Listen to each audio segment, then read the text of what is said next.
Just examples. దీనికి కాగితం ఉండదు, లింక్ డాక్యుమెంట్ ఉండదు, టైటిల్ ఉండదు. ఓడు ఔరంగజీబ్ గాడు ఇచ్చిండు, ఓడో గోరిగాడు ఇచ్చిండు, ఇంకోడో ఇచ్చిండు. ఆడు గుర్రాలు మేపిండు, 4 పిల్లల్ని మేపిండు. ఇదే పని. మళ్ళీ ఏమైనా చేసి గరీబ్ ముస్లింలకు ఏమైనా చేస్తుర్రా అంటే అది లేదు. దోసుక తినడు. 4 లక్షల రెంట్ వస్తే 400 కట్టుడు వక్ఫ్కి. ఇటువంటి చట్టాన్ని చట్ట సవరణ చేసి ఎటువంటి డిస్ప్యూట్ ఉన్నా వక్ఫ్ ట్రిబ్యునల్ ఎటువంటి జడ్జిమెంట్ ఇచ్చినా అది హైకోర్టుకి సుప్రీంకోర్టుకి వెళ్ళే మనకు ఆస్కారం ఇచ్చింది ఈ సవరణ. మళ్ళా ఆ వక్ఫ్ బోర్డులో ఒకటే వర్గం డామినేషన్ ఉండొద్దని, ముస్లింలలో ఉన్న అన్ని వర్గాలు కూడా అందులో భాగంగా ఉండాలని చేసిన సవరణ. లేడీస్కి కూడా ఇన్వాల్వ్మెంట్ ఉండాలని చేసిన సవరణ. మొత్తం టెక్నాలజీని వాడి డిజిటైజ్ చేసి మంచిగా మేనేజ్ చేసి ఎక్కడ కూడా క్యాష్ డీలింగ్స్ లేకుండా వక్ఫ్ ఆమ్దాని పెంచే సవరణ ఈ చట్టం. దీనివల్ల ముస్లింలకు లాభమే తప్ప నష్టమయ్యేది ఏమీ లేదు. ఇక్కడ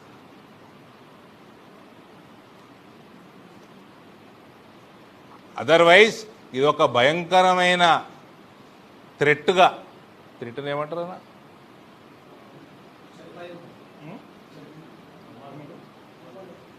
ప్రమాదం, చాలా ప్రమాదకరంగా ఈ చట్టం ఉండే. ఇది నాకు తెలిసి 1995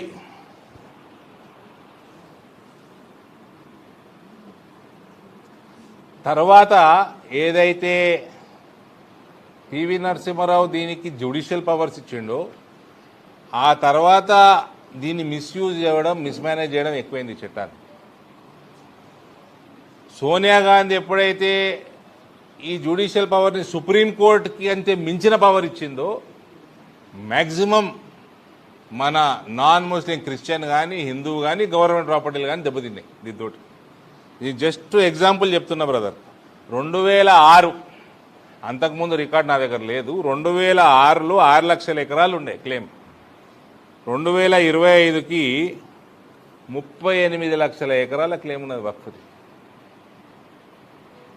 అంటే దీన్ని బట్టి ఇమాజిన్ చేసుకోండి ఎంత మిస్యూజ్ అవుతుందో. ప్రతి ఒక్క హిందూ వినాలే నా పార్లమెంట్లో, ప్రతి ఒక్క క్రిస్టియన్ వినాలే నా పార్లమెంట్లో. గరీబు ముస్లిం వాళ్ళని ఇనుమని అయితే కోరుతున్నాము. ఇవాళ షబ్బీర్ అలీనే ఇంటరా, ఓవైసీని ఇంటరా, వాళ్ళ ఇష్టం అది. హిందువులు క్రిస్టియన్లు వినాలి. 2006లో 6 లక్షల ఎకరాలు వక్ఫ్ క్లెయిము. 2025 వచ్చేసరికి 38 లక్షల ఎకరాలు వచ్చింది దీని కింద. ఈ 38 లక్షల ఎకరాలు రెవెన్యూ అధికారులు ముట్టుకోలేరు దాన్ని. ధరణి చేద్దామన్నా ఏం చేద్దామన్నా. సో ఎంత పెద్ద ప్రమాదమో ఈ వక్ఫ్ చట్టం దీన్ని బట్టి అర్థమవుతుంది.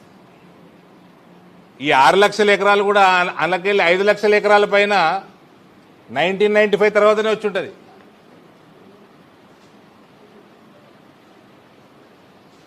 మళ్ళీ దీనికి వెళ్ళి వచ్చే ఆమ్దాని 38 లక్షల ఎకరాలకి వెళ్ళి వచ్చే ఆమ్దాని 9 లక్షల రూపాయలట. 9 లక్షల రూపాయలట. ఇది ముస్లిం, గరీబ్ ముస్లిం వినాలి. ఇది నేను చెప్పింది ఆ పెద్ద మనిషి. ఏదైతే మలిగిలు చార్మినార్ పక్కకున్న మలిగిలకి 400 రూపాయలు 500 రూపాయలు కిరాయి వక్ఫ్కు వస్తున్నది. యాక్చువల్గా 4 లక్షలు 3 లక్షల రూపాయలు వచ్చేది. ఇది చెప్పింది అద్నాన్ కమర్, ఆల్ ఇండియా పస్మందా ముస్లిం మహజ్ తెలంగాణ యూనిట్ ప్రెసిడెంట్. మళ్ళీ వాళ్ళే చెప్పింది ఇది.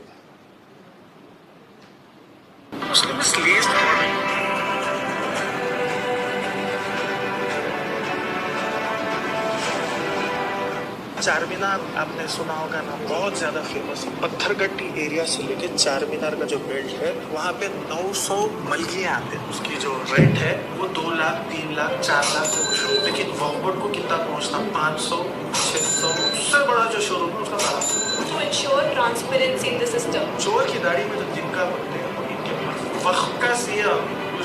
से लॉक कर दिया, पूरा वक्फ बोर्ड MIM के हाथ में। तो बेटा कौन चोरी करना, कुछ कार्रवाई नहीं। 4000 केसेस अभी भी पेंडिंग है। हैदराबाद से हैं आप, तो अभी वहाँ का माहौल क्या है? जी हाँ, मार के गला सुखाइए, 12 किलो घंटे हम खा रहे हैं।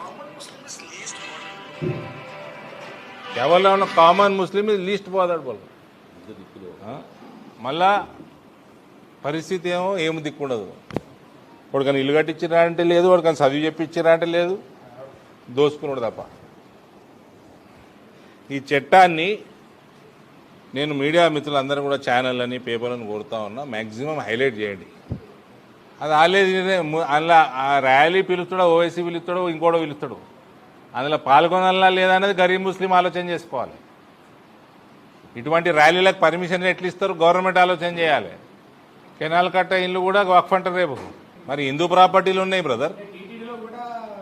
టీటీడీ కబ్జా పెట్టిందా, నీది కబ్జా పెట్టిందా, నాది కబ్జా పెట్టిందా, టీటీడీ ఎవరి కబ్జా పెట్టింది, టీటీడీ పైసలు ఇస్తుంది, ప్రాపర్టీలు తీసుకుంటుంది, న్యాయంగా కొనుక్కుంటుంది. ఏమైనా ప్రాపర్టీ కొనేది ఉంటే న్యాయంగా గుడులు కడుతుంది.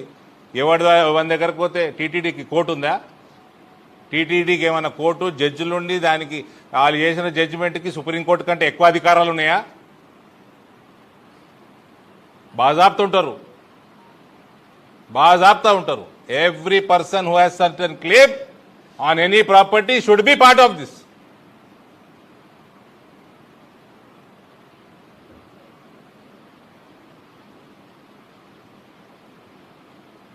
నా జాగ ఎత్తుకపోతుర్రు, నాకే మాట్లాడుతానికి, నా తరఫున మాట్లాడతాను కూడా లేదంటే అయ్యా జాగిరా.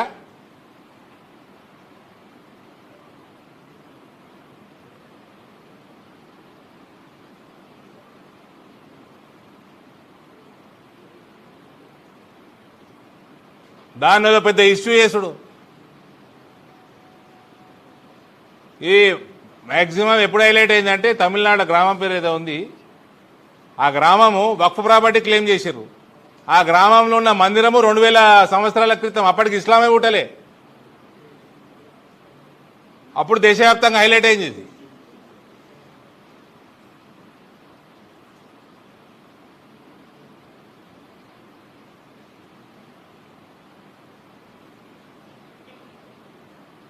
మొత్తం తరతరాల నుంచి టైటిల్లో ఎన్నడూ ముస్లిం ఉన్నాడు, ఆ ప్రాపర్టీకి వక్ఫ్ క్లెయిమ్ అంటారు. ఓడో కుక్కనా కొడుకు ఔరంగజేబు గారు దానం చేసినట్ట 400 నెలల కింద. దానికి పేపర్ లేదు, వంకాయ లేదు, ఏం లేదు, వక్ఫ్ అయిపోతుందా? ఇక హిందూ కొట్టాడకపోతే ఏం చేస్తారండి? ఆ బోర్డులో ఉండటం బెటరు, కిరికీలు తగ్గుతాయి.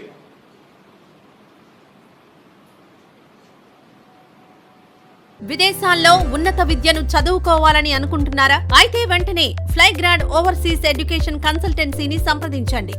మీ విదేశీ కలలను సాకారం చేసుకోండి. ఫ్లైగ్రాడ్